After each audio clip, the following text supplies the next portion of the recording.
لبيك لا شريك لك لبيك لبيك والنعمة لك والملك لا شريك لك لبيك اللهم لبيك لبيك لا شريك لك لبيك إن الحمد والنعمة لك والملك.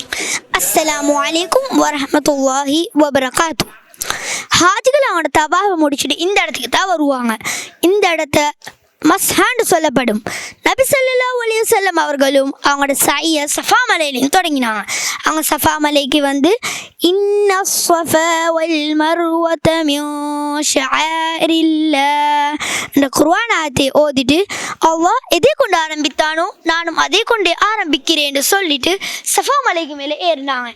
ஏறி அல்லாஹு அக்பர் அல்லாஹு அக்பர் அல்லாஹு அக்பர் லா இலாஹா இல்லல்லாஹு வஹ்தஹு லா ஷரீக லஹு லஹுல் முல்கு வ லஹுல் ஹம்து வ ஹுவ அலா குல்லி ஷைஇன் கதீர் லா இலாஹா இல்லல்லாஹு வஹ்தஹு அன்ஜஸ வஹதா வ நஸர அப்தா வ ஹஸமல் அஹ்ஸாப வஹ்தான்ற துஆவை ஓதிட்டு சஃபா மலையில இந்த மர்வா மலைக்கு போனாங்க.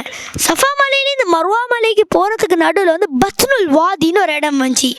இடம் வந்தனொன்னு நபி ஸல்லல்லாஹு அலைஹி வஸல்லம் அவர்கள் கொஞ்சம் வேகமாக போனாங்க. அது வேகமாக போகக்கூடிய இடத்த ஹாஜிகள் அறிஞ்சு கொள்றதுக்கு இப்போ க்ரீன் கலர் லைட் ஒன்று யூஸ் பண்ணிக்கிறாங்க. ஹாஜிகள் க்ரீன் கலர் லைட் கிட்ட போய் இந்த கொஞ்சம் வேகமாக போகணும். ஆனால் பெண்களை பொறுத்த வரைக்கும் அந்த இடம் பெய்தணுன்னு வேகமாக போக தேவையில்லை. ஏன்னா அது ஒரு சுன்னத் இல்லை அவங்களுக்கு. இப்படி செஞ்சு ஹாஜிகள் அவங்களோட தவாஃபை முடிப்பாங்க. ஜஸாக்கல்லாஹ் ஹைர்.